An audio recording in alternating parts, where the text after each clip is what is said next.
hashtag my right to know in times of crisis behind all of us in yellow. So I'm going to start with this.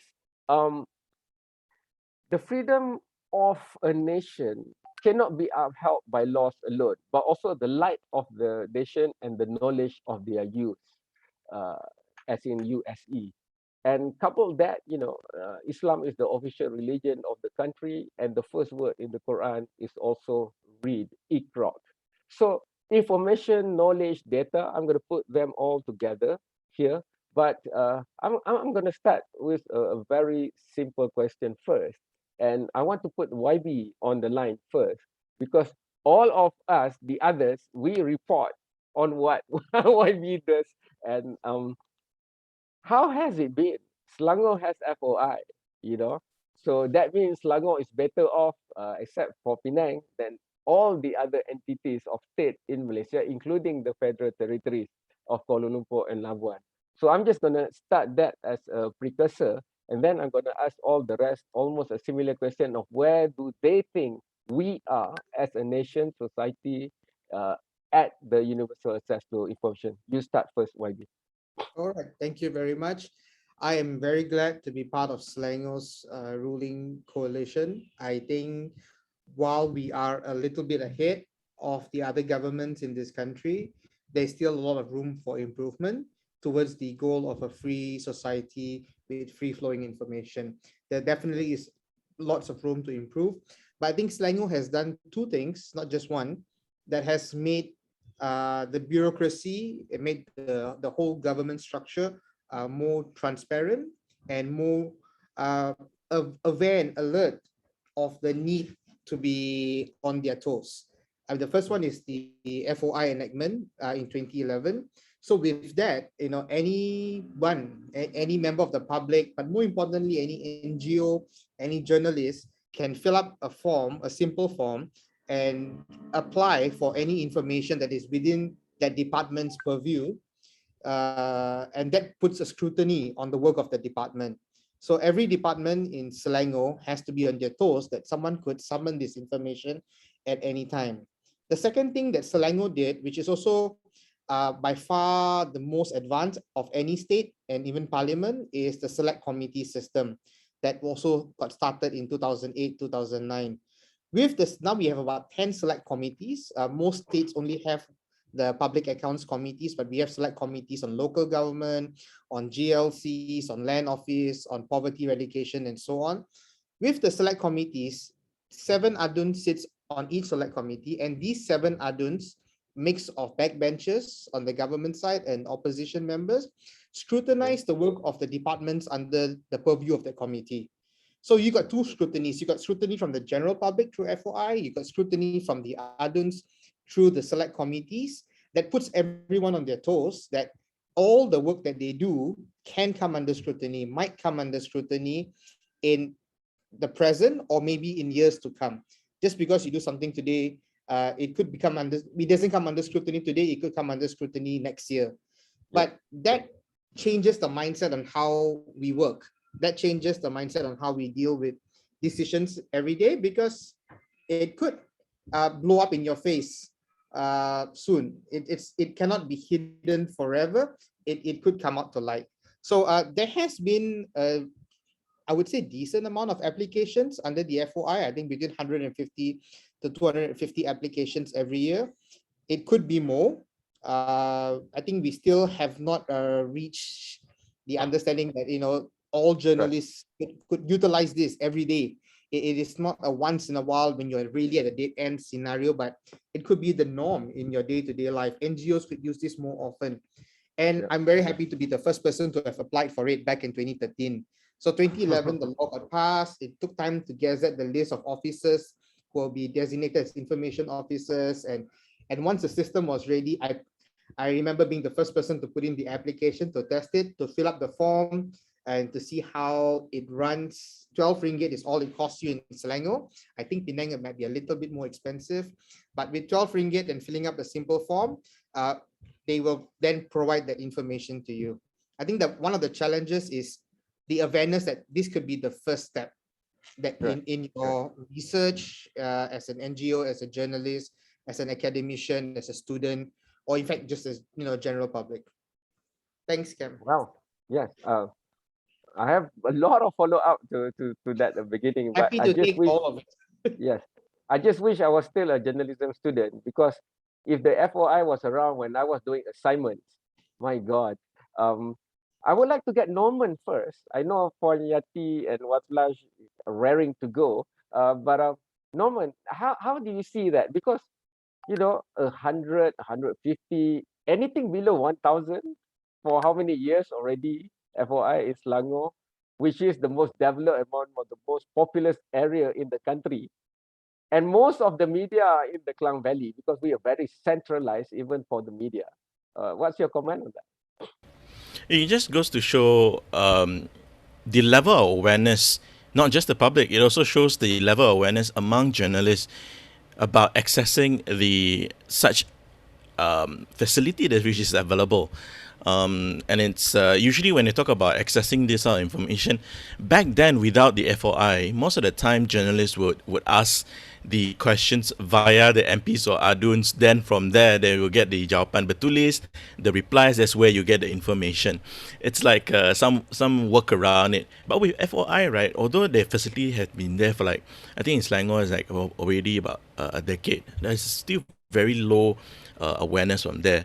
There are a few factors. It's not being really pushed by a lot of newsrooms in trying to get this information, and also if you ask any of the journalists, even the younger ones, or even the seasoned one, about they know about FOI, but have they applied? I don't think so. Out of 10, maybe less than 5 of them actually applied for the FOI. So when I talk about the level of awareness, there's also the important thing about. I remember this going through, when I was studying, is that, and also being a journalist, sometimes when you want to seek for information, the first thing you should know is that what kind of question that you want to ask before embarking on the journey of trying to get the information. What sort of information that you want to ask, because the information officer from the other side, they will have to ask you what kind of information. Then usually for me, if I were to be very interested, and I would definitely look for example, vaccination in Selangor maybe may not have, but I would like to look at the data of the households in certain mukims, and then with the data of internet coverage, for example. Right. So these are some of the little things that can I get from the state government, or can I get from the federal? Because again, sometimes we do not know which area, which department they're gonna ask for. So it's some of the challenges of how to ask, where to get, is some of the simple steps that sometimes even journalists themselves don't even know about having this facility on the ground. Norman, let me, come at that from another angle. I was at the World Economic Forum in Davos, and I met one of the journalists who work on the Panama Papers. I mean, forget Freedom of Information Act. It's just a tool. What's more important is having access to information, the right information. But poring over the Panama Papers with all the trail verification, it took them years just to Oh yeah. sift through and come up with one story. So I'm going to throw it back to you. We're just talking about basics here with freedom of information. What we want to be able to do is not just ABC, but to put meaning and words to put them into use. So if we put on in time of crisis to what we're discussing so far, where do you think we could have done better with access to information in probably, for me, like my family will always be asking the question, what if the vaccine had been negotiated faster? What if the vaccine was here before our family was hit with COVID? Would we still have our family member with us? So now I'm throwing that back to you and the journalists and the media.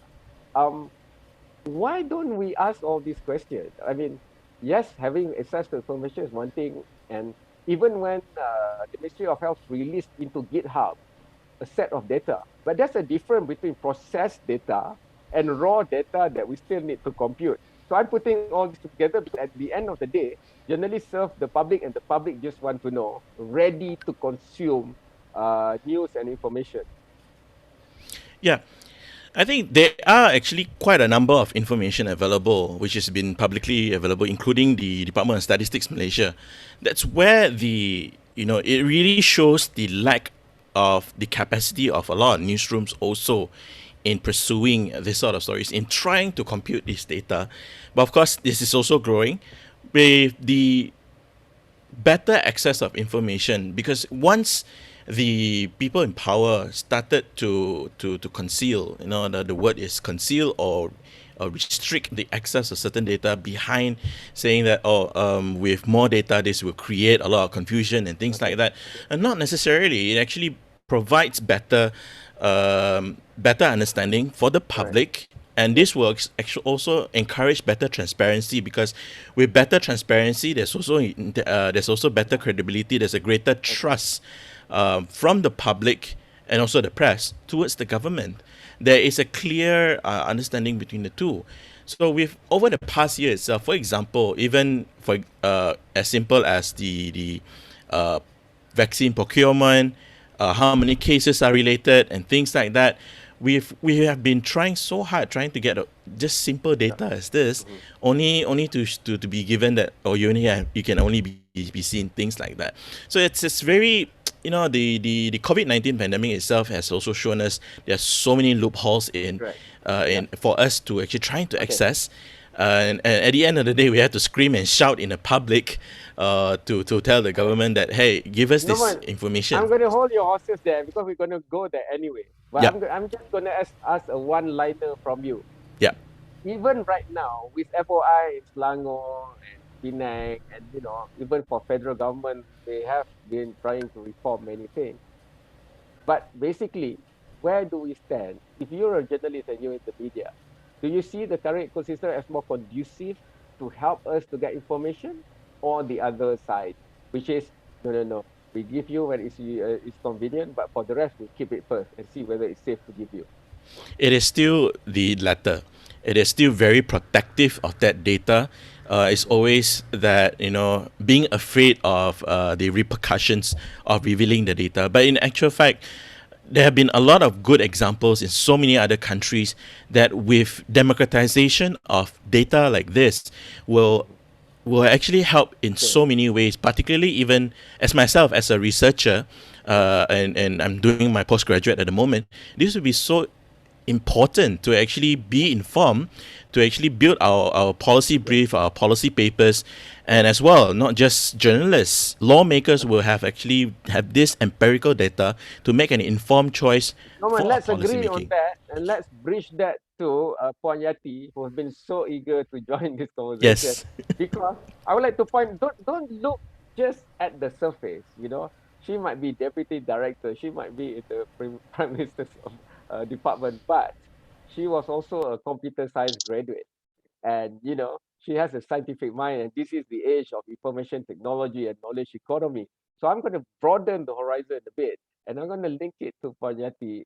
Same question, but a bit of a different slant, which is many people still look at it as either can have, don't have, safe, unsafe.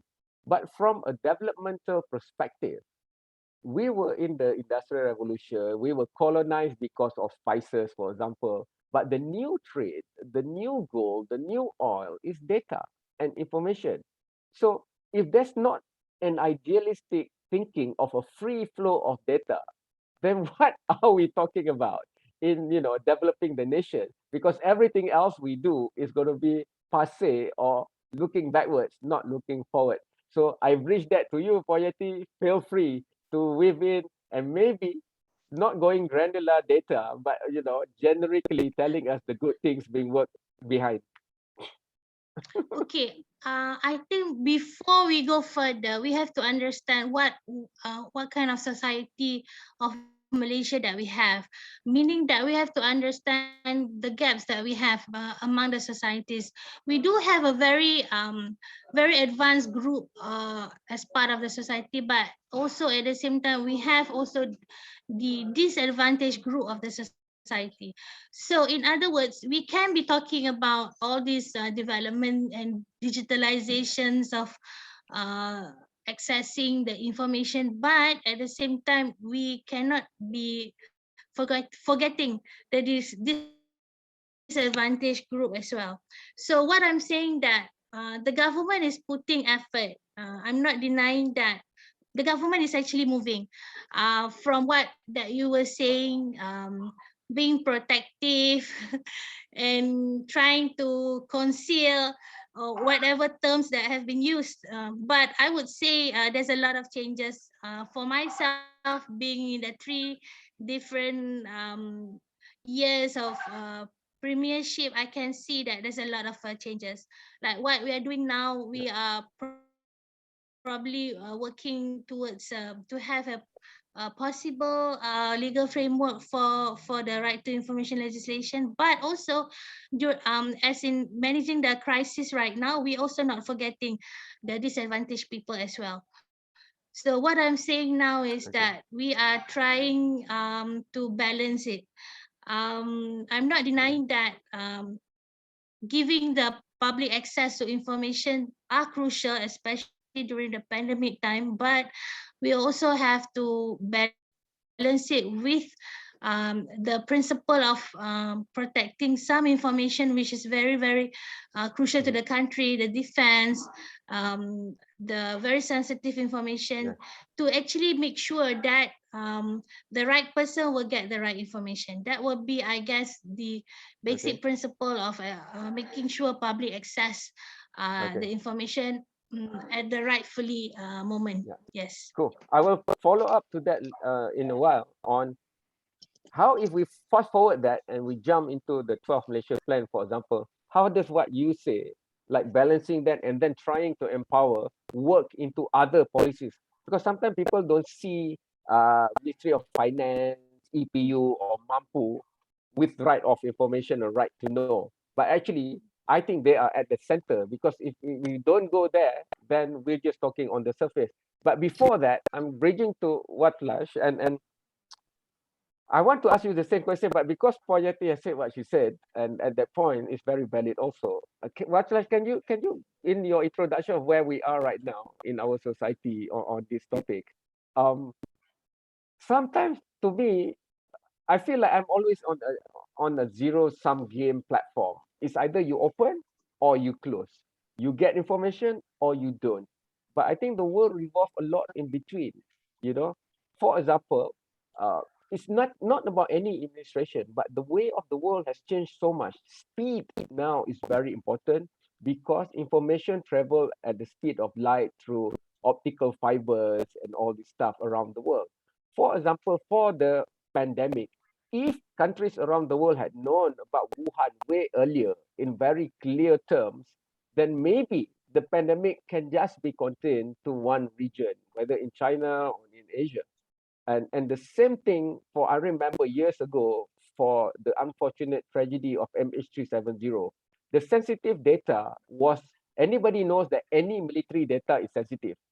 But in the case of MH370, the transponder for civilian data, which is the civilian watchtower, even that is not accessible to us, right? But it's a civilian radar. The transponder was off. So the only radar was the primary radar, which is the military radar. So because that data cannot be shared, even the search and rescue was done in South China Sea, when the sensitive military data has the information that the aircraft has turned back from day one.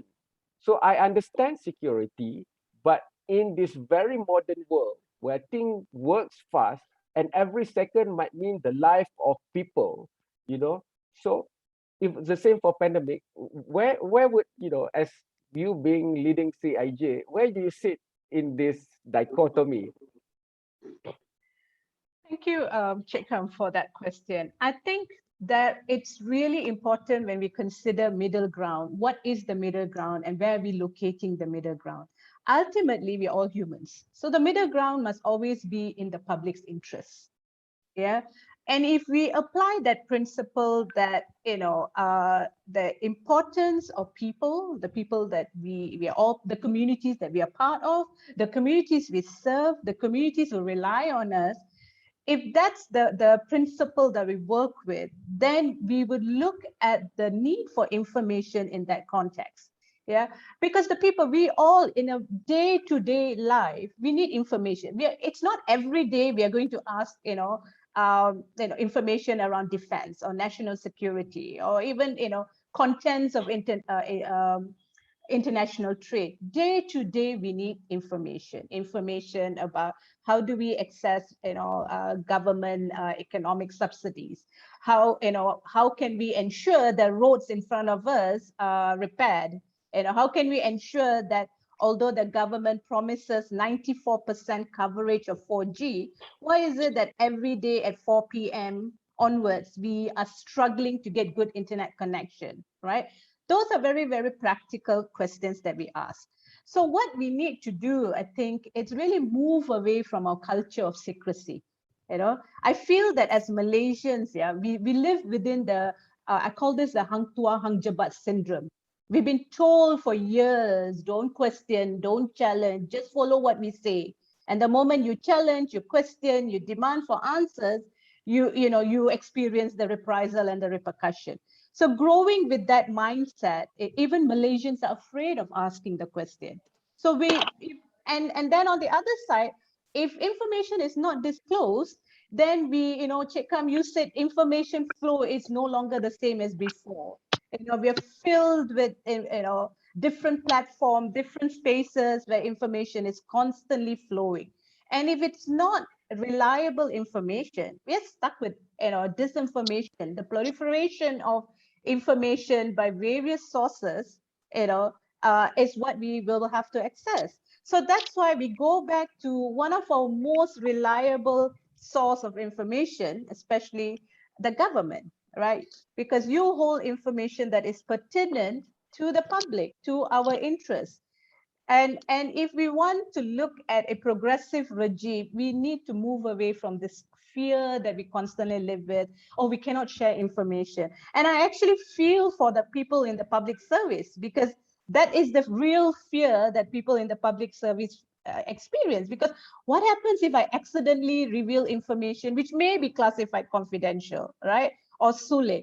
So the default is don't share, don't disclose, don't release. Yeah, even with FOI enactments in Penang, in Selangor, we need to also look into the number of successful applications, as well as the number of applications which were rejected and the grounds for rejection.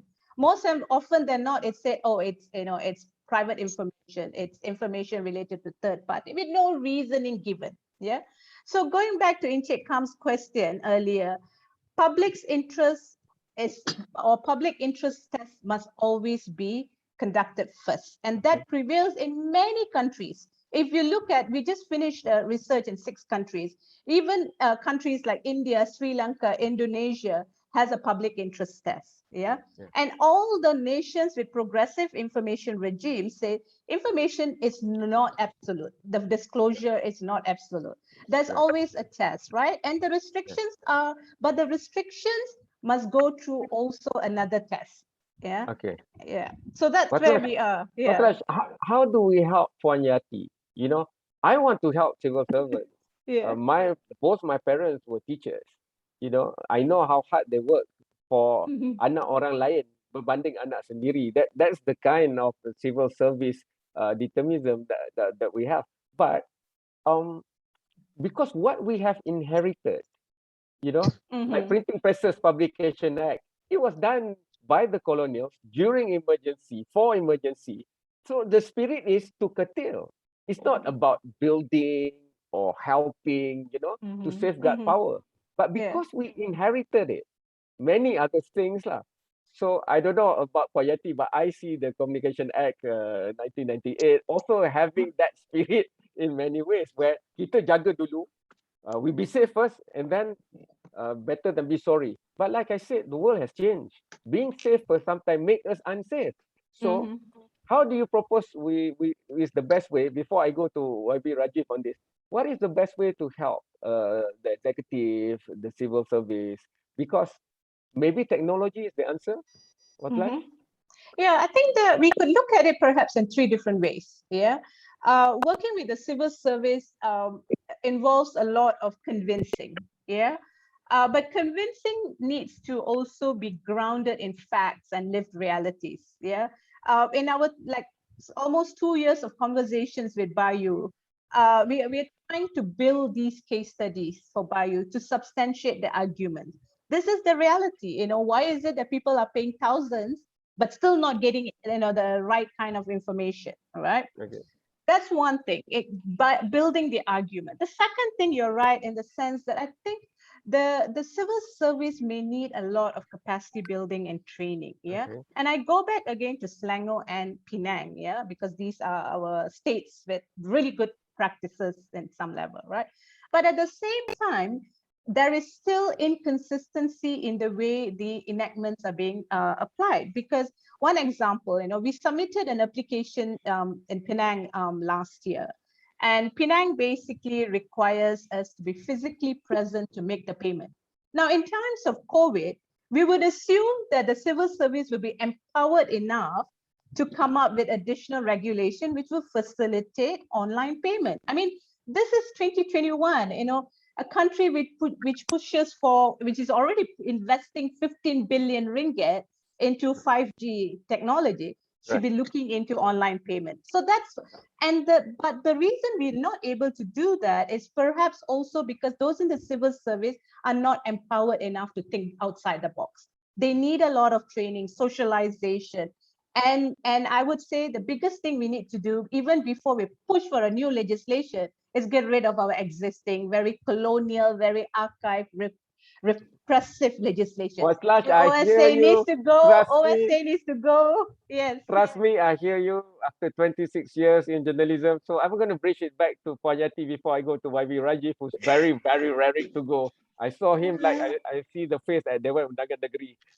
Puan Yati, you took computer science, right? I never was bright enough to qualify to do computer science. So when I discuss about 5G, when I discuss about IoT, about artificial intelligence, neural pathway network, all this needs data, right? But just like we had problem with contact tracing, FTTIS at the beginning of the pandemic, even Sungai Buloh, and it's well shared now. At the beginning, they were recording patients. Hospital Sungai Buloh was using manual way. Isi borang, tulis dengan pen. Even for the vaccine, there were some government centers yang malam tu baru nak upload. I mean, this is not to criticize. We just want to solve this. That's why Estonia, they were willing after their independence in 1991 for the next few years still having atap bocor dekat rumah, dekat sekolah, air jatuh atas kepala cikgu dan murid, tetapi they bite that bullet because they wanted to focus and invest in a jump, and that jump was ICT. Politically they took the flag for the first 2-3 years, but after that now they're one of the top 5 in the ranking of new governance and all this stuff. So I'm just putting it back to you. From the legal and perspective of looking at laws, you unfortunately or fortunately have to look at Anti-Fake News Act, for example, to stem the tide of the negative things coming in. So that balance that you were saying, that clarity of getting things from your perspective, I'm not putting you to task. I just want all of us and the audience to see from your point of view that task. Over to you. Okay. I think first and foremost we have to understand when let's go into how the country managed the COVID-19 pandemic crisis and how we can link that to the access of information.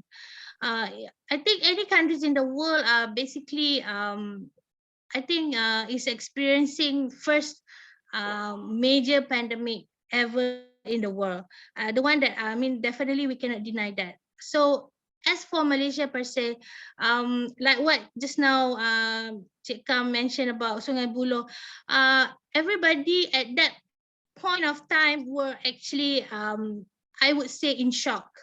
Not just the public service, but also everybody in the country. So when you were highlighting about how and you made a comparison between Estonia and Malaysia, we have to understand that every country have their unique way of handling and managing crisis.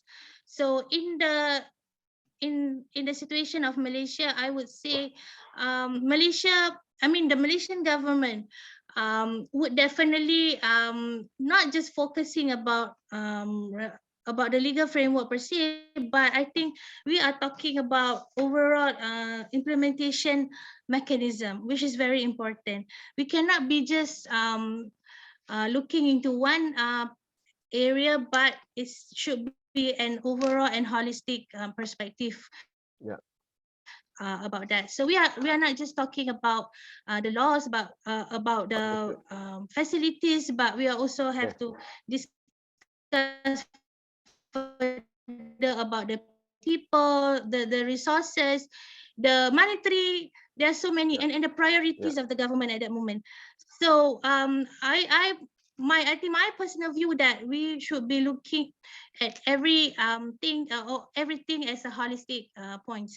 So not to say that government should be doing this or shouldn't be doing that, but what is the priority of the government during that time is actually managing the health issues, the health crisis that we had at the moment, which is, I guess, is the most priority if you Okay. compare to other thing. Yeah. Fair enough. It's a very complex and complicated issue. There's a lot of stakeholders to look at. However, we have the precedent of two states going off the tangent and embarking on their own path. And they also have a lot of stakeholders, Penang and Selangor. YB won't be able to talk about Penang, but YB definitely can talk about Selangor. So how has it been, YB, as a YB, in an executive that empowered the ecosystem of freedom of information?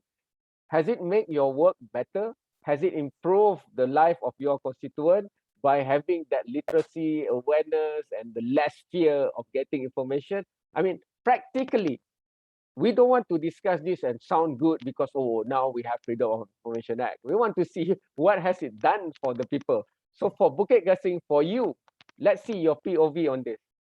Well, I think it doesn't really change my work personally much, but it is necessary. It's a necessary building block for society. It's a necessary tool for society to have for when they want to get information from the government to be able to go and access it. So I think it's very important. It will not be a day-to-day feature.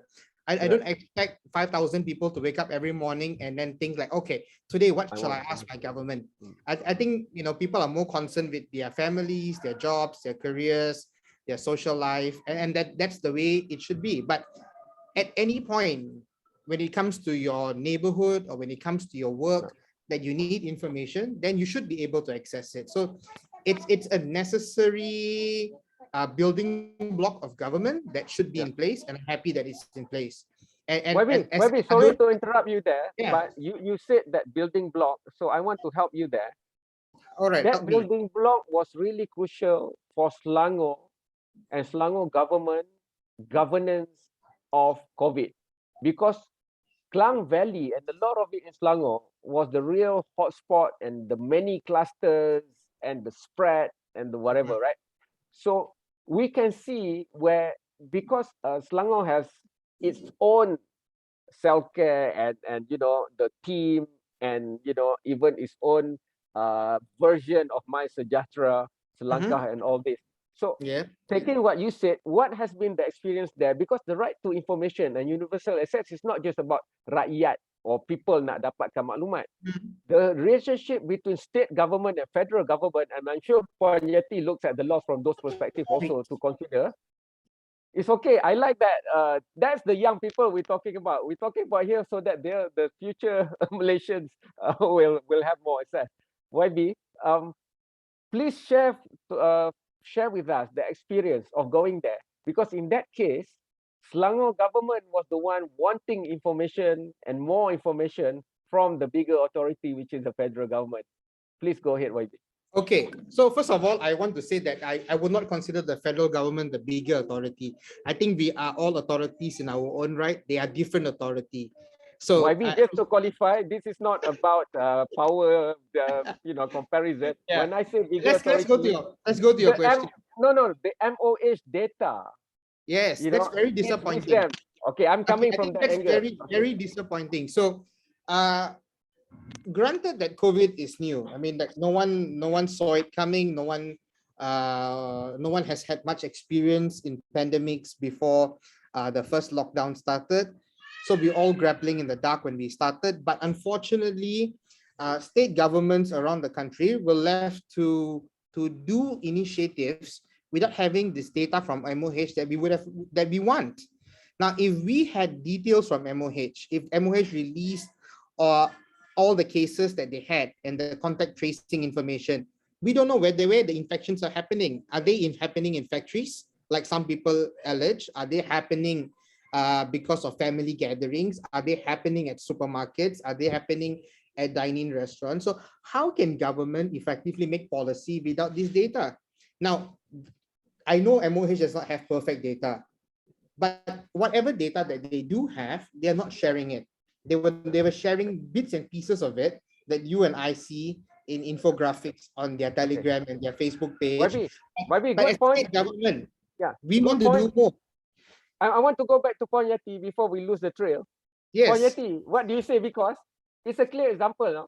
With hindsight, the more information, the more transparency there is for public health. I'm not even talking about security. For public health, isn't it better to share? Just like MH370, if we got the military radar data, you know, we could have maybe done something more. So in the case of COVID, if the sharing of data was done better and earlier, Taiwan's government did this, but they had an advantage. Their vice president at that time is a PhD holder of epidemiology, virus penyakit berjangkit from Johns Hopkins. The minister of digital was a coder himself. He has 3 IPs in Silicon Valley. So he opened up nearly half of the public data on health to the white hackers, as he called them, in December, the December 2019. You know, so I'm just giving the example before we lose the trail. Your quick thoughts on that from the legislative perspective and lawmaking, because we have Official Secret Act, we have many acts, you know, to enable that ecosystem to happen. My quick answer is that government is actually providing that, and also government is empowering public with the information. I'm talking about, focusing on the health or health public information. For example, you can have all information, whatever the latest. I think that is what the government is trying now, to actually to provide timely and accuracy, most accurate information to the public as in related to COVID-19. But also you have to understand that all that information definitely needs the behind process to make it to make before it went out to the public. For example, the clearance, the checking, the vetting, to make sure that whatever information is provided is the most accurate and the most timely to the public. So that is why I guess to be fair to the government, that I would say we are providing the most accurate and timely info. Yes. Thank you, Puan Yati. Norman, can you weave in into that? You were quite vocal, you know, on independent platforms on the issue of COVID governance and information. I think, you know, when we look at this data itself, right, you know, when we have such little, you know, when we have a very difficult time to get some of the information, and then from time to time again, we always have to go back again to clarify, because there's, again, what sort of information that we are getting at the moment. But, you know, at the end of the day, right, who owns the data, and how does this actually benefit? I'll give you one example. To a point where, when it comes to the delivering the welfare support for people, you know, when we have a proper data, when this data is actually, you know, of course, there are certain checks on how to make sure this data is also protecting the personal data and all that, going through PDPA and stuff like that. But when we have this data, this will actually help. There's so many things it can be done. For example, there are 2 examples of where young Malaysians actually come up with apps just by looking at this data, and this data is actually from Google. So from maps itself, trying to get. But imagine if we have this data from the government combined with the existing data from big platforms and things like that. There's so many solutions that we can come up with, and this also will help us in one thing, in delivering the right information, clear information to the public. This will actually be a win-win situation. So I think, sometimes we are too bogged down with the bureaucratic administration. Of course, there are concerns about certain ways, what are the things that we should give out to the public. But I think at the end of the day, what COVID has actually shown us that it is more important now than ever. It's to actually give this information in the hands of the public, because at the end of the day, the public will have to learn to be responsible with this data, and I tell you, there will be so many things that are coming out from it. Chem, I think you're muted. What Laj, I want to link that to you because let's take a simple example, a very practical example. We were told that the school is going to be open. So a lot of parents who have been told to stay at home for many, many months, then suddenly, okay, we're sending our juniors, Ourselves is one thing, but we're very protective of our rules and our chicks and our buddies. But the literacy and awareness needed to make that decision whether I want to allow my family member out there. Is that optimum enough for us to be ready to receive the declaration that the school is going to be open? For example, if the school is going to be open, are our children going to get vaccinated? If they are going to get vaccinated, which vaccine? If it's going to be Pfizer and BioNTech vaccine, which is using mRNA, we who have read knows that it can inflame the heart through pericarditis and myocarditis. However, when the announcement was made, it was more on the day-to-day operation of the school. It didn't go deeper into the public health aspect, which is under the bureaucracy, the purview of Ministry of Health, which is the advocacy and literacy to the direct impact of the vaccine, because the only vaccine approved by MPRA for that 16 and 17-year-old young adolescent was Pfizer. And 16, 17 young adolescents are the age of the school-going first group, which is the exam year, SPM, at 16 and 17. So that, it might be 0.03% of inflammation, but what if it happens to your child? That's enough percentage. So how do you see this, because we exist in boxes, but for public health and in times of crisis, all these walls need to go away. Literacy and awareness needs to be there. Who needs to do this? Who needs to educate all this? So I'm giving that back to you, Atlash. It's such an important thing, because what you started off by saying is, are parents informed enough and able to actually make the related decisions on how to facilitate their children's going back to school, right? Can our children ready to go back to school, right? Now, this is where we throw the ball back to the government, because it is the role and the accountability that we expect from the government in ensuring that enough information out there. Yeah, and it's not as if government doesn't have the information. I think it's a question of, one, how are you disseminating the information? Are people able to access this information? Is this information at a basic level available in all languages? Yeah. Are we looking at all the geographical divide? Are the people in Klang Valley getting the same kind of information of people in very small villages or small towns?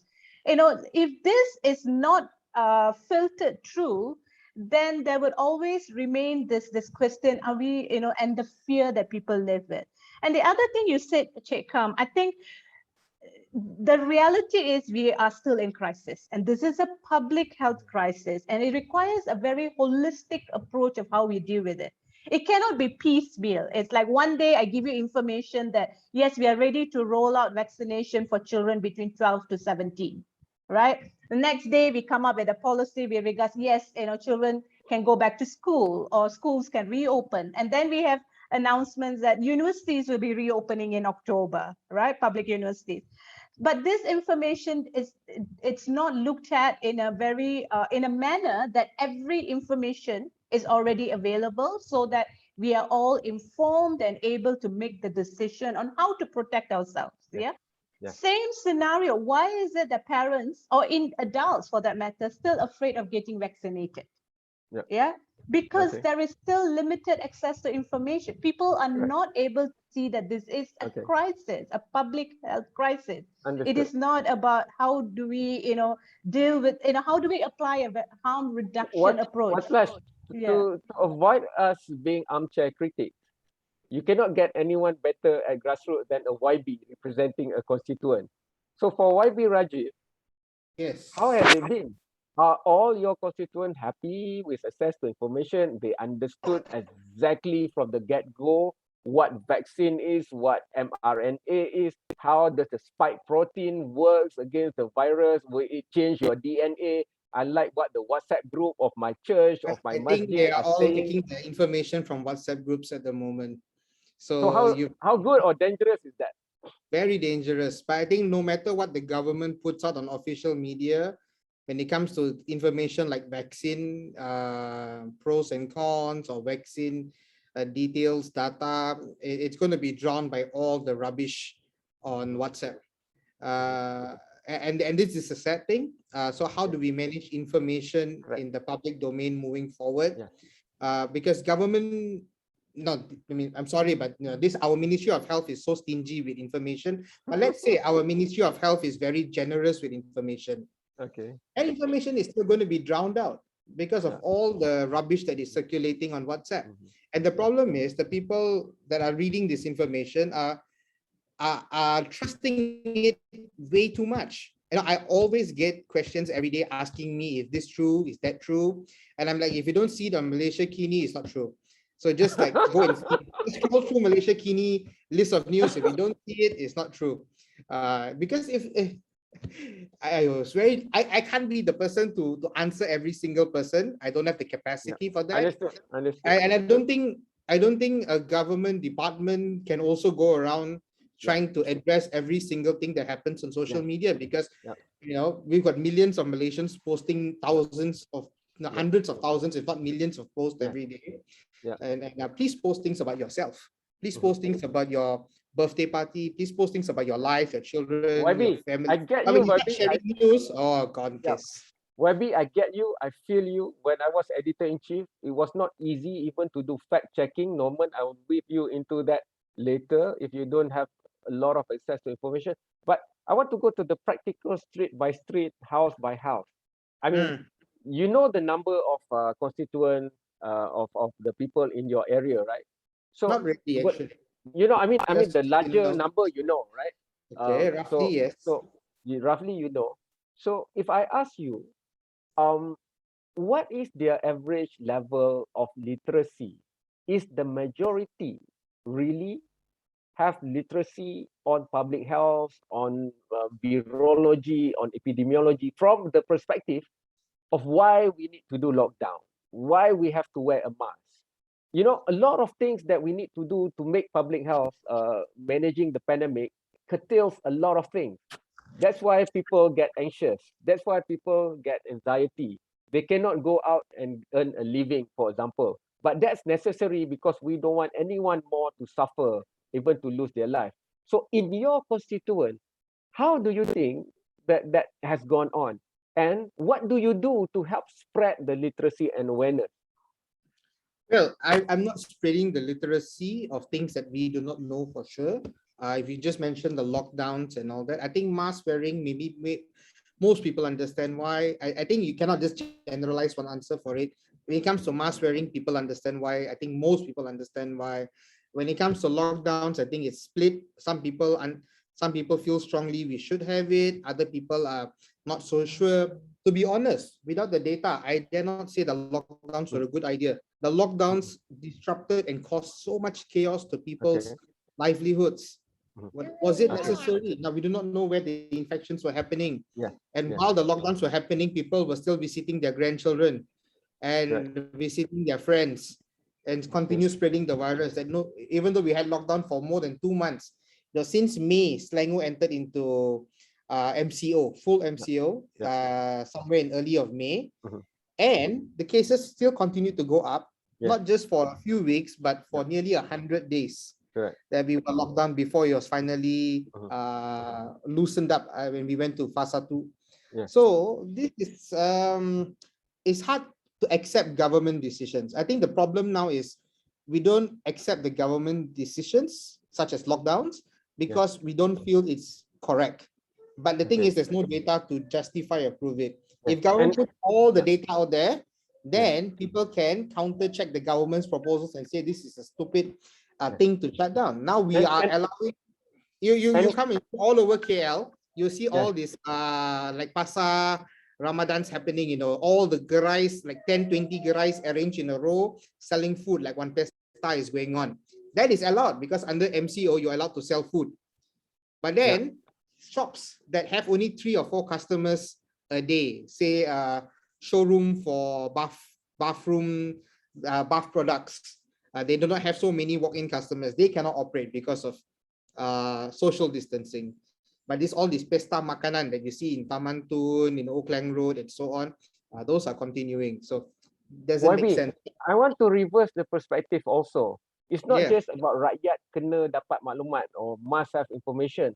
The executive, the government must also have information. For example, you're a YB. If you have an app that have the data of every single person in your constituent, that will be good, right? I Correct? think that people will be scared if I have such an app. Yeah, but that's good for you, right? For governance. It's good for me, example, but I think a lot of NGOs will be scared. A lot of rakyat will be scared. I know, but don't go there yet because we don't have that. So, Yeah, we but don't have that. hypothetically, Yeah. many people cannot accept that we have more than 300 person brought in there. This is Okay. Malaysia.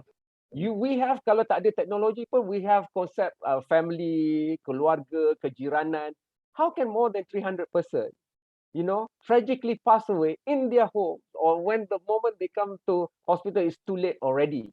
Yeah. Tak ada information ke? Tak ada orang tahu ke? Tak ada siapa peduli ke? Siapa jaga siapa? Kita jaga kita ke? Siapa jaga kita? So I'm coming from that perspective. To be fair for the people giving service, the people giving service needs to have data. But there's also this other issue of, like you said, people will be scared. It's a personal protection thing. So I'm giving that back to you. Wouldn't you want more power to have more information about people you are governing? Okay, I think there's a balance to strike there. I don't think it's so easy to answer yes. All right. I think we live in a society that we also want our privacy.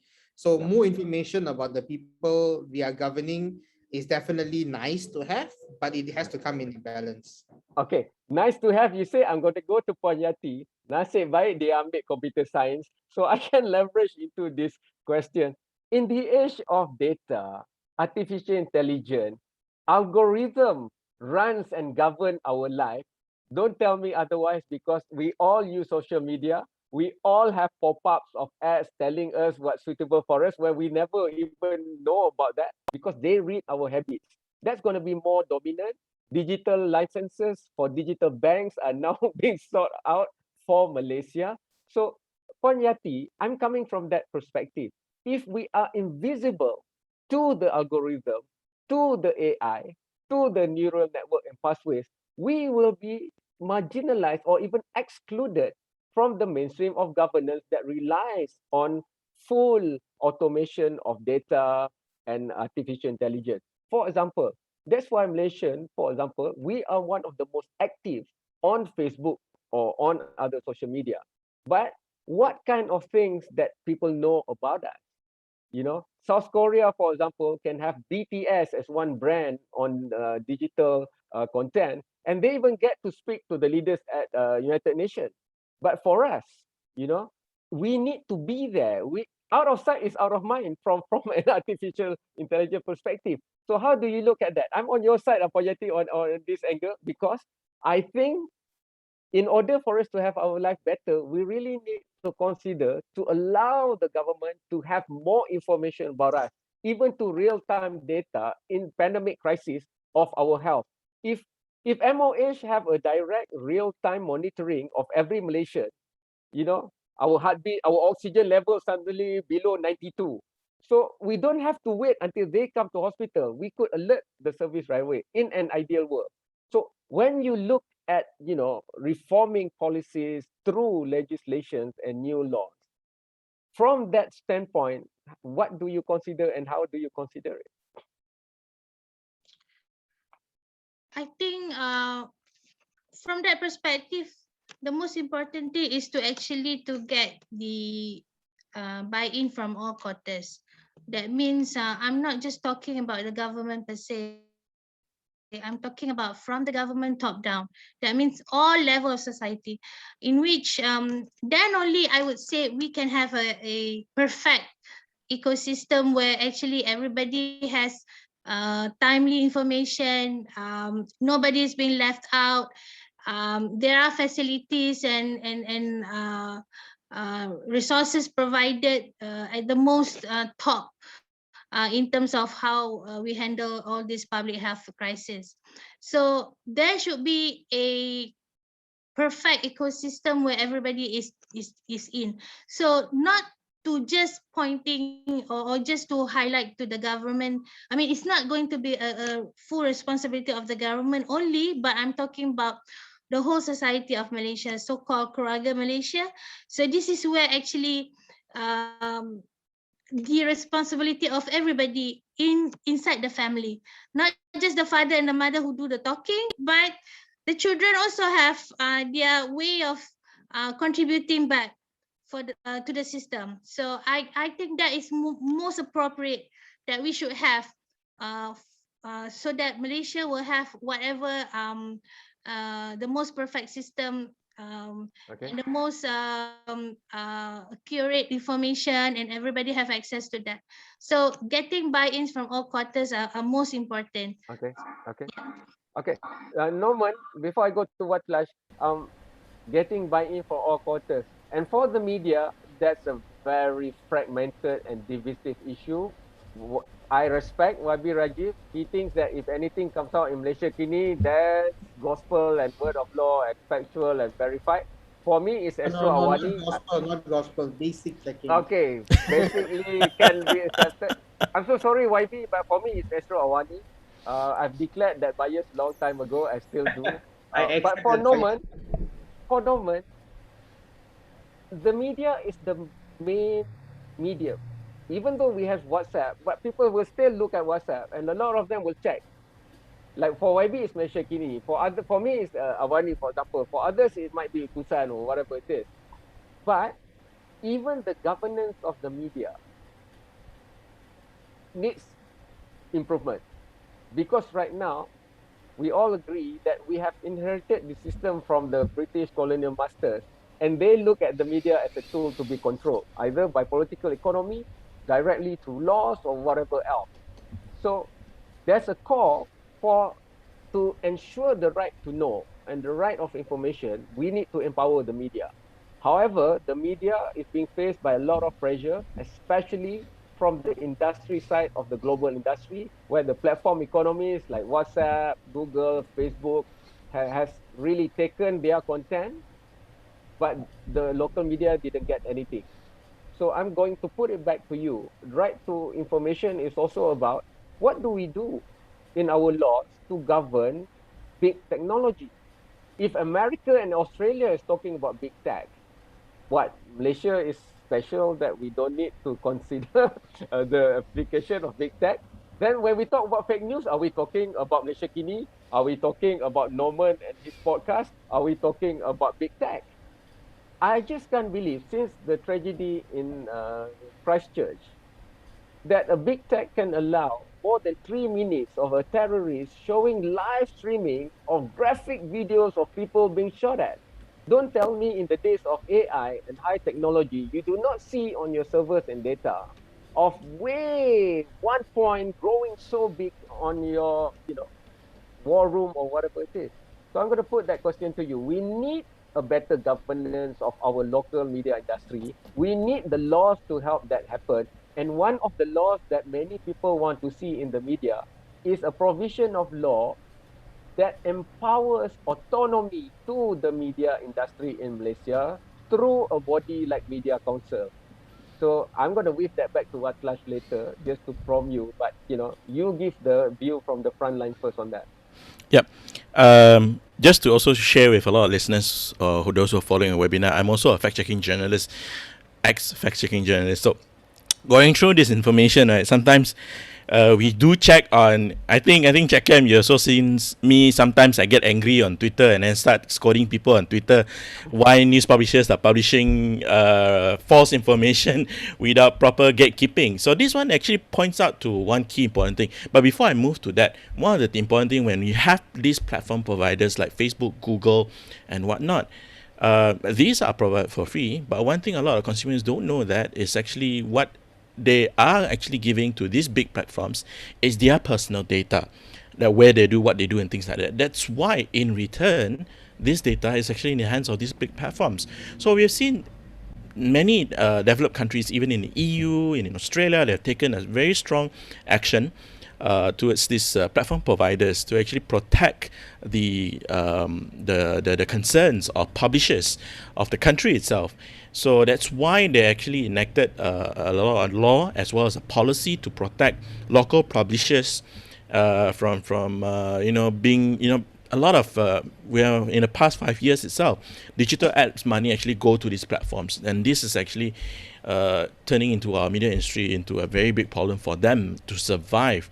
So again, of course, when we go back to the question about the autonomy and the governance of the press, and for the past 2 years itself, we have seen news on television as well as radio has actually improved in terms of the trust. However, online news portals actually drop in that area when it comes to the public trust. Why? It's not just the access and the right to information and how speed are actually putting into this factor of getting the information out. There are a lot of challenges faced by a lot of journalists in getting the right information and the timeliness of getting the response to clarify information.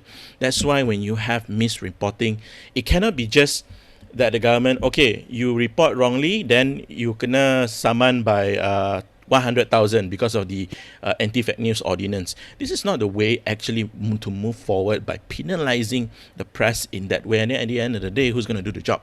So, in that way, the Malaysian Media Council plays a very strong part. Unfortunately, we don't know what's the current status.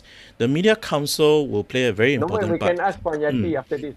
Yeah, we can ask Panyati. Hopefully the Malaysian Media Council as well as the Press Council punya bill, hopefully we can see that the light of the day, because this will actually help to, one, maintain the professionalism of the press, and also as a mediator when it comes to misreporting, defamatory stuff and stuff like that.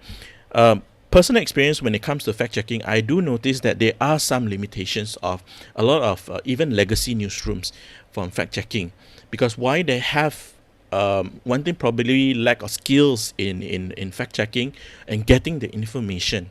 So these are because back in the days where without social media, information is very much controlled. Again, it's you instill fear through the Press Printing and Publications Act 1984, and then came 1998 with the Communications and Multimedia Act. But the thing is that I would like to really stress on the importance of the newsrooms in strengthening the gatekeeping processes and in terms of news gathering and news publication.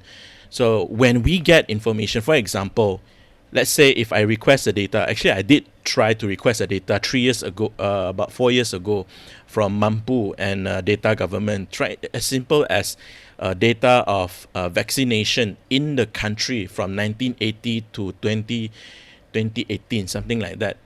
But there's no reply, unfortunately, because this kind of data would be very interesting to actually look at how much have we progressed.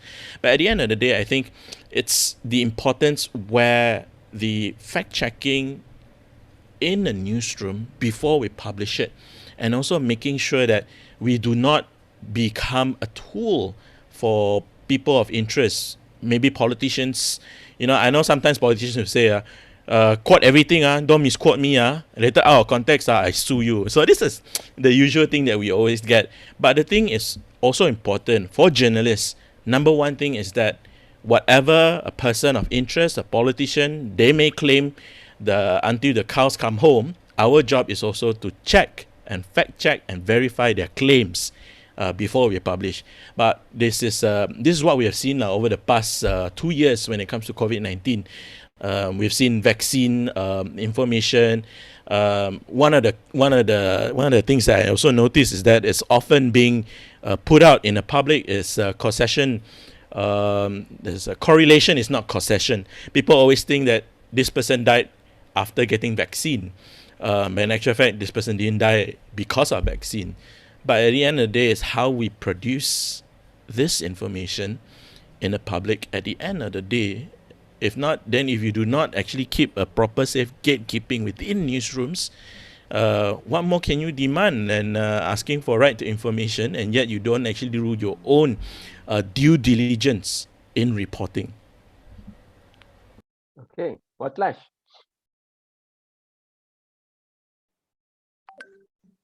Yes. Over to you, Watlash. Yes, so I have a lot to say now. There's so many things that we need to look at, and I think the most important thing, be it the move towards a more progressive approach to promoting media independence through Media Council, or a more progressive approach to a legislation on right to information. These are parts or building blocks, that's what YB said. But most importantly, I think there has to be a shift in mindset, right? We keep saying that we are in the 21st century. We need to be on par with the developed world, but we are not guided by a common principle, right? One hand, we talk about jendela, we talk about national digital identity, but at the same time, we don't have clear principles, guidelines, laws to protect our privacy and to reduce the surveillance, right?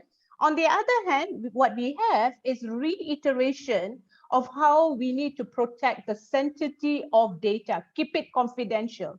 Just yesterday in the 12 Malaysia plan, I really got a little bit perturbed over the phrasing around integrity. To protect integrity, those in the public service will have to adhere to the Official Secrets Act.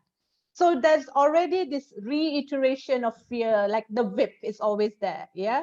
So, and that's on page 469. I don't think I'll ever forget that, because if it's again a slap in our face, that a country that is allegedly or supposedly moving forward keeps going back to our repressive laws and our repressive regimes, yeah?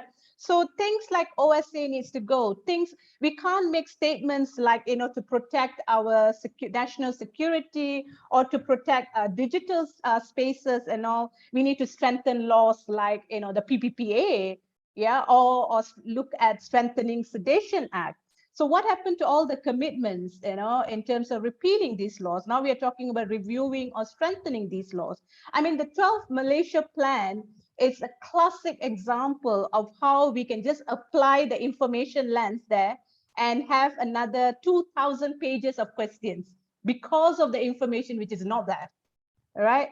So I think for me, any way forward will require the political will to move away from this culture of secrecy and move forward in building a society that would be able to demand transparency, but also get access to this information to support transparency. If we don't do this, we can have this conversation for another 10 years. It will be the same thing. Agreed. I want to go, I know it's difficult to have a conclusion on this, but at least towards some kind of heading. In this final round, let's look to the future. I mean, we've talked a lot about what happened, what is now, but what do? We don't want to be talking about the same things, hoping for different results, but we're not doing anything. So from each of your diverse perspectives, please, from what has happened, from what is now, point to the future. And where do we see hope? Don't give me dark, gloomy disaster kind of thing, we can do that on our own. But from each of you, with all your wisdom, where's the light? That's why we want information. We shed light on challenging times and paths. So YB, you start first lah. You have the sacred duty elected by your constituent to shine the light on their lives and all our lives. So where do you see this going with the right to information to make a better society? Because like what Clash said, for her, if it's not reflected in RMK 12, then back to the drawing board, start again the struggle. For you? Okay, so I think the biggest challenge, I talk about the biggest challenge first, and then I go to what I would like to see happening. Okay. But the biggest challenge, I think, is the cultural change. The cultural change between the civil service, between the politicians, that the information should be freely flowing and freely available. That is not kacau and ganggu to their work. That is not a hassle, a burden, and disturbance and annoyance to their work. That is the biggest cultural change that has to happen. If that does not happen, then everything else is like trying to pull the bull through the mud, very reluctantly, so much of struggle. So we need to get that cultural change. It's not going to be easy. So for all the NGOs working on right to information, it is not just about collecting evidence, facts on why we need this, but it is also changing the worldview of this, getting more exposure to first world countries which have this as a norm, and getting our civil servants and getting our politicians exposed to that. And the more we do that, how do you move everything else that in is easier. Selangor, YB? How do you move that in Selangor? How do you move? And it's not just Selangor. This is the same throughout the country. So how do you move that exposure to see how in UK things are so different, and such freedoms of information do not. YB, let me help you there. Help me. In UK, yes, in UK, their select committee, every single meeting engagement with interested party and stakeholders is on BBC Parliament channel. You can see either live or recorded every single thing. Like, Yes, why is I it know. that the black mortality of infant in their hospitals way higher than non-black? In Malaysia, at least Selangor not. can start that already. Yes, so I've already suggested to Selangor, I've actually suggested that in my first term many years ago, that our select committee should be live. Now we don't need to we don't have the ability to telecast on RTM because that's under the federal government's purview, but Maybe we can Selangor ada. YouTube lah. Selangor TV, YouTube sama je lah. You You telecasting on promise, huh? internet. So I'm Selangor resident, so I'm going to look at that. I'm not the speaker of the house. Yeah, but you very I powerful advocate. voice. I advocate. I've always advocated, and I'll continue Me to and advocate. Norman will be checking the Selangor handset. Okay, thank you. Uh, Okay, Puan Yati, Okay. over to you. Puan Yati, if you can tilt down your camera a bit because I think it drops down.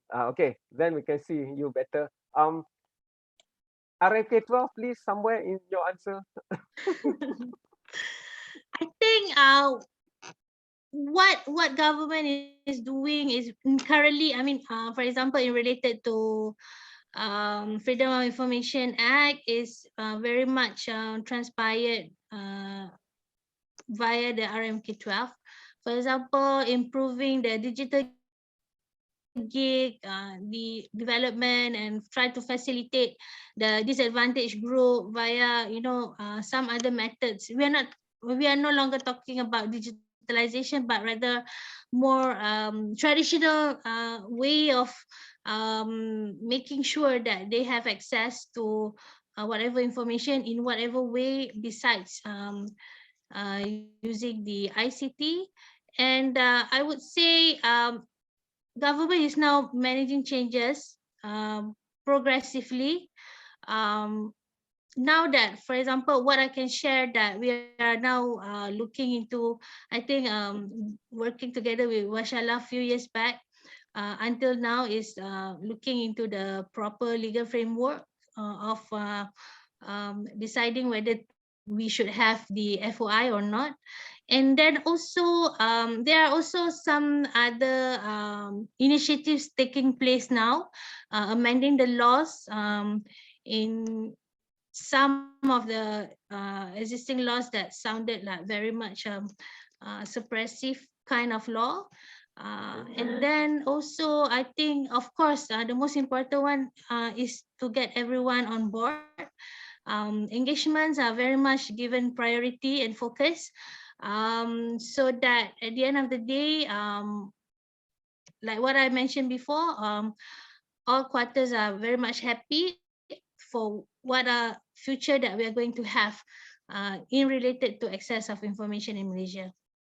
So you believe that, you know, more from the executive and from the legislative reform and change will be within, not direct, maybe not just directly to, you know, access to information, but in terms of other policies like our budget, like our RMK and all this stuff.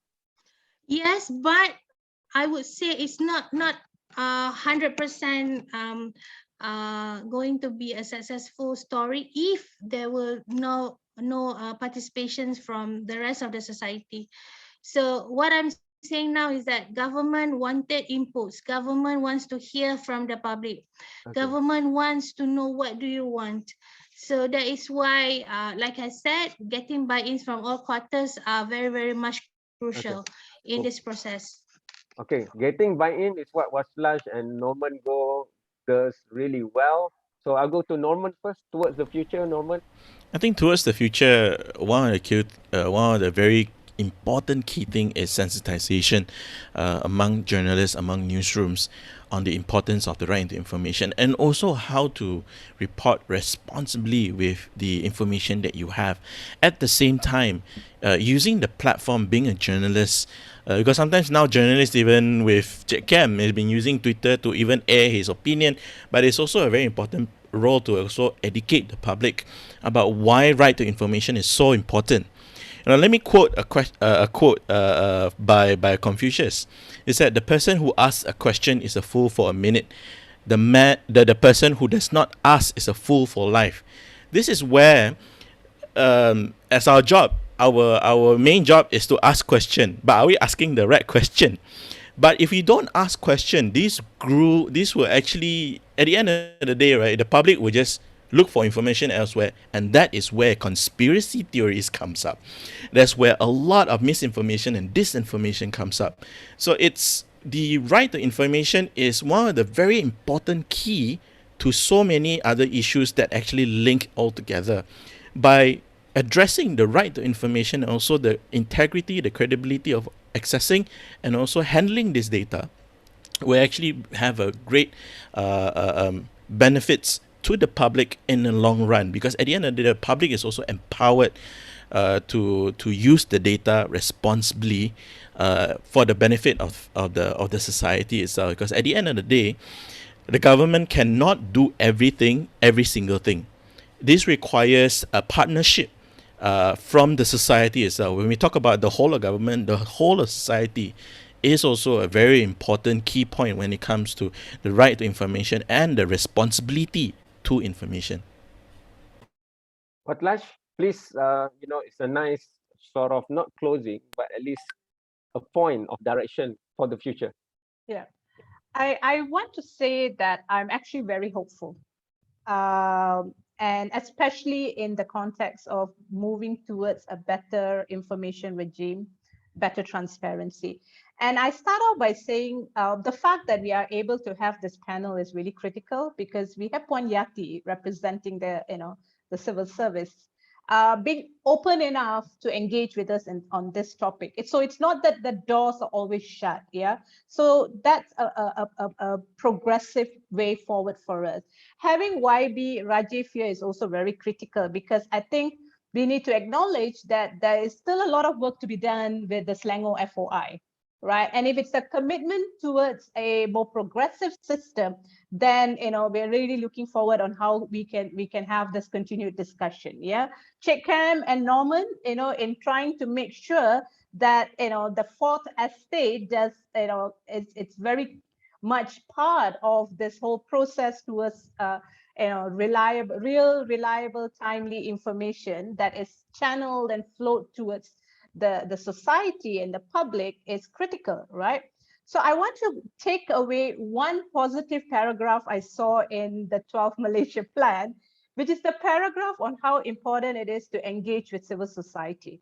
It's one paragraph in 500 over pages, but for me, it's critical because it acknowledges the role of public consultation, the fact that different stakeholders have different roles to play to influence policy processes. So for me, that is on that takeaway for this International Day on Universal Access to Information. I think we are heading forward, and I hope that the stumbling blocks will be removed eventually, and we would be, as a Malaysian here, I will now be able to scrutinize every policy. I will be able to ask my questions at some point and be able to get the right answer. I don't want to wake up every morning having to read Malaysia Kini and multiple news portals to get my information. I want to go to one source, please.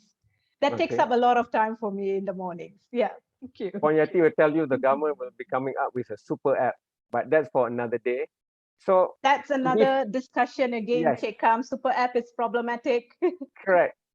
So to end the day, I will give everyone one final minute.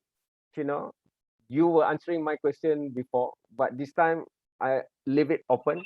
You can advocate anything you want.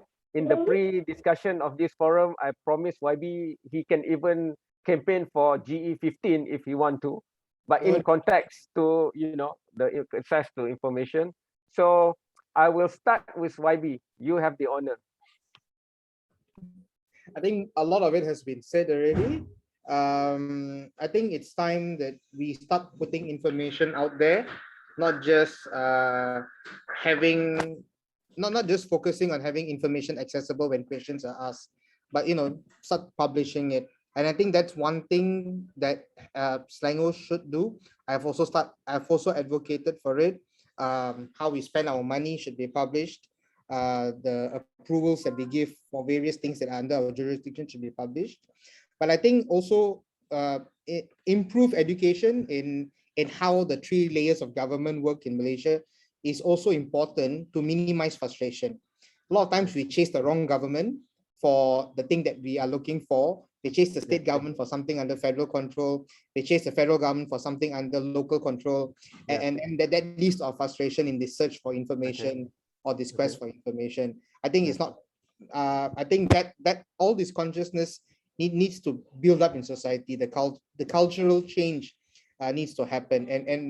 And this is going to be a long journey. And I want to invite everyone that is listening to this. Clearly, you have a passion and interest in this.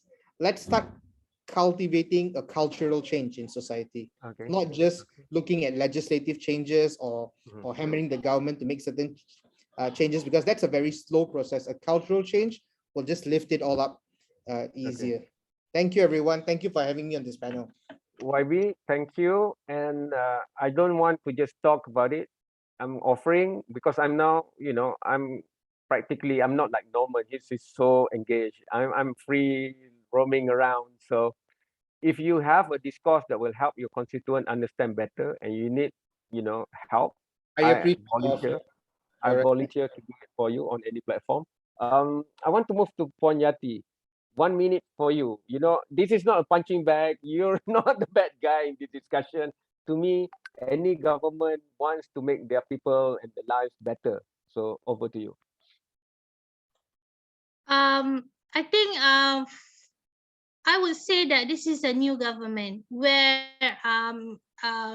ready at any time to be open, ready at any time to get criticized and to receive inputs.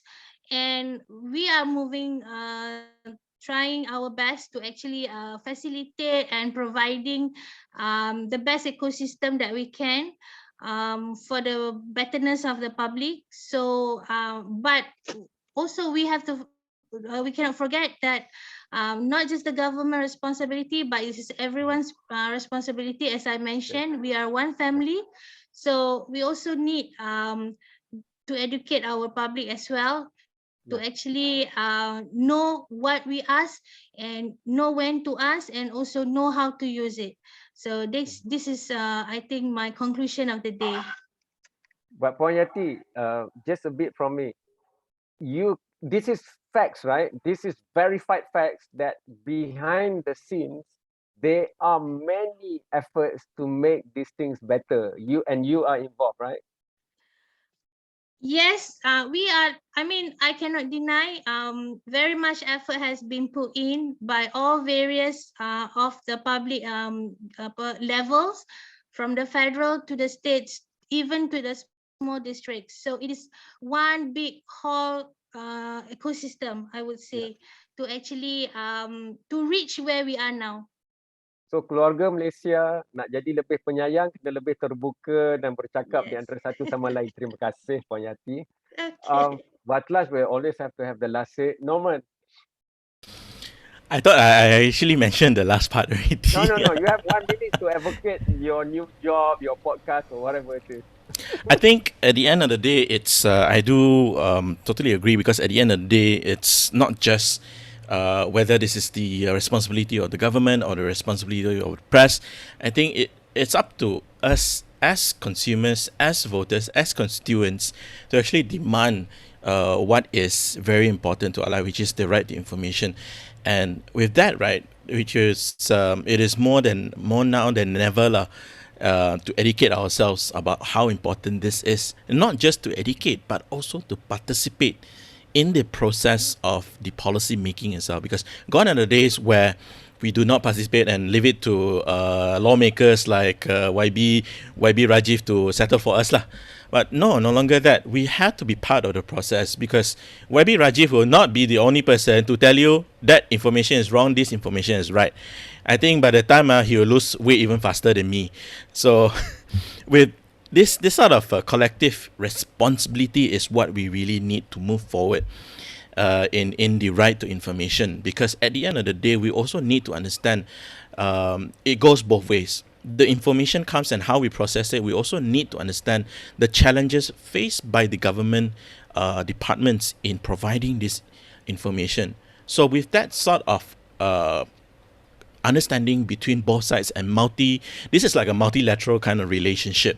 So with this, I think we can actually move towards a far better relationship, and not just in sharing information, but also to disseminate information rightfully to the public, and also for future use. What is important, I think, too, is also for the future of research and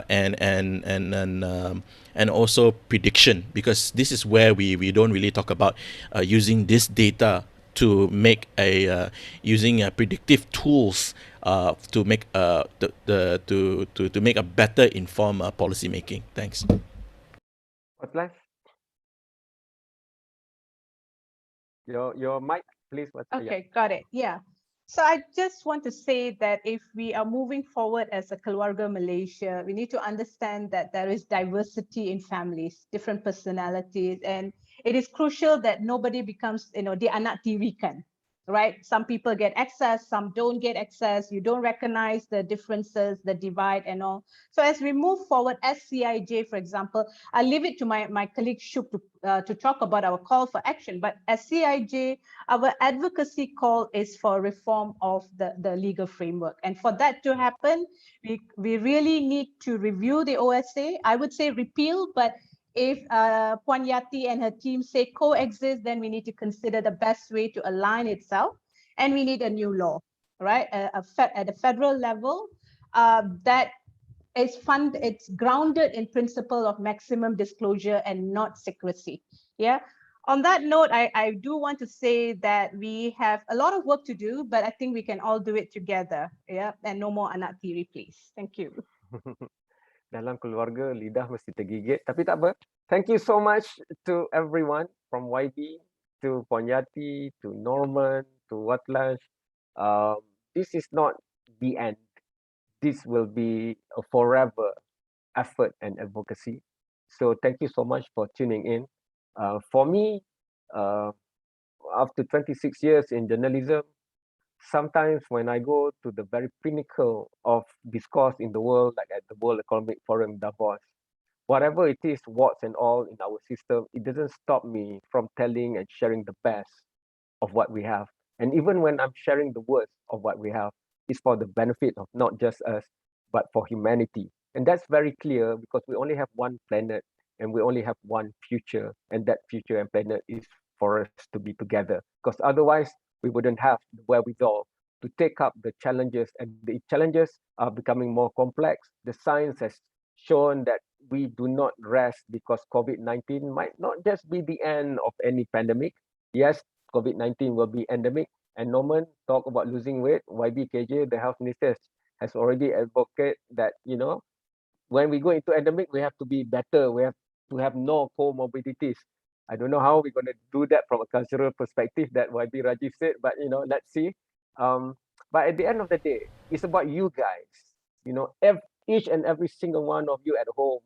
Like YB Rajiv, I've just told him that there's this great soul in his constituent called Cikgu Yasmin, the top 50 teachers in the world.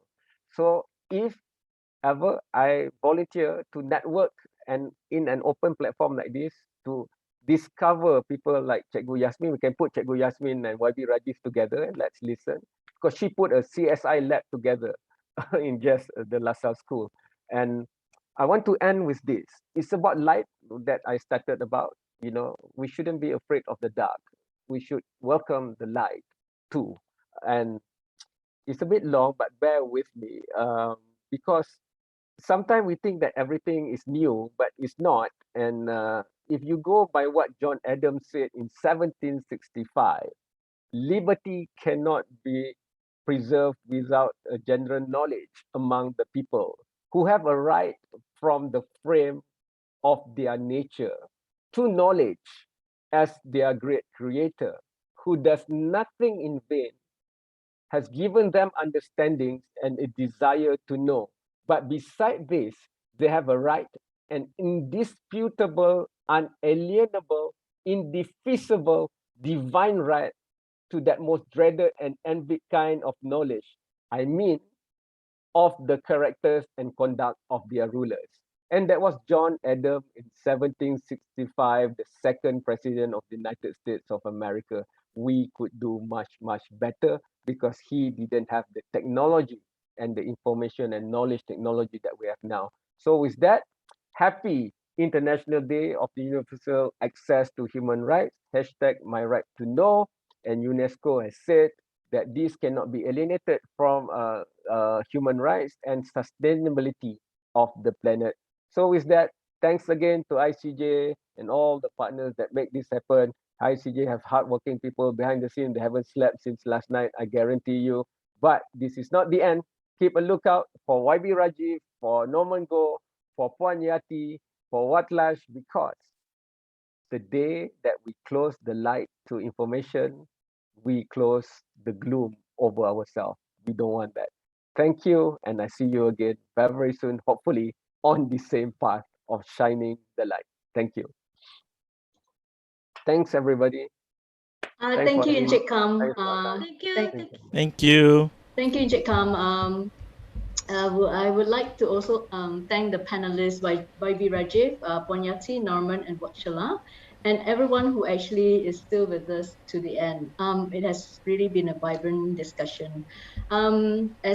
As the moderator Encik Kam mentioned, it's actually a continuous effort, and we take this opportunity. CIJ takes this opportunity to announce our campaign for this year in conjunction with the International Day for Universal Access to Information. Under the campaign hashtag Kita Berhak Tahu and hashtag My Right to Know, we are launching two activities. One is actually the RTI online survey. It is an online survey in 4 languages, in English, Malay, Chinese, and Tamil, to find out about, to find out if Malaysians are aware of their rights to information. And also we want to know what information matters to them and their experiences in trying to access government health information.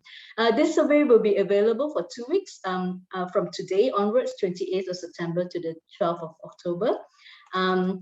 And the responses will be collected after the 12th of, will be analyzed after the 12th of October. So we hereby invite everyone to participate in this survey. And the other one is, as what Sheila mentioned earlier, CIJ conducted a research on the implementation structures in 6 countries, RTI implementation structures in Sri Lanka, India, Indonesia, Afghanistan, Australia, and the United Kingdom. And look out at CIJ space over the course of the day for this copy of research report. In summary, the objective of this research is to compare the models of RTI legislation and to assess the effectiveness of the implementation of the laws in the 6 countries. Yeah. So with that, I'd like to thank everybody again. Maybe stay for a group photo for the panelists. Yeah, Puan Hayati had to leave earlier already. She left, but it's okay. Dina should manage to take a screenshot of. Oh, already? Okay, that's great. Yeah. So with that, thank you very much. Right, thanks everyone. Thanks everyone. I'd like to apologize for the Thanks, everyone. technical issues. Oh yeah, okay, Shahira. Thank you. And thank you CIJ team for all the back-end support. YB, I'll be contacting you soon. This is actually related to my research projects next also. Because we'd like to see how actually I'm looking at two areas. One is also the how you actually access information and how do you actually use it to help you in your constituency. And I'll be contacting Puan Hayati too about the RTI.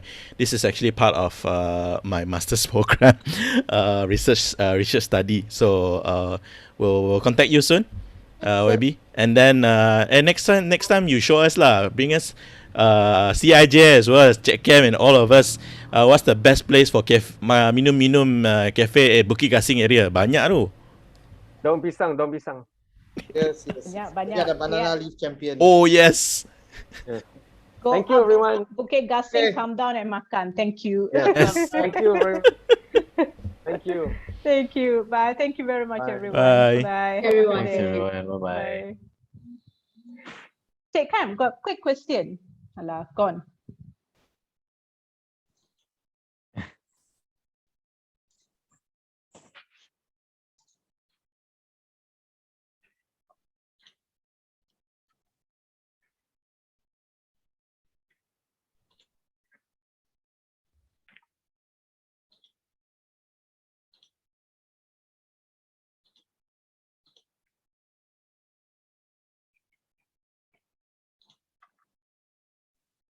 Dinesh, we can stop recording already.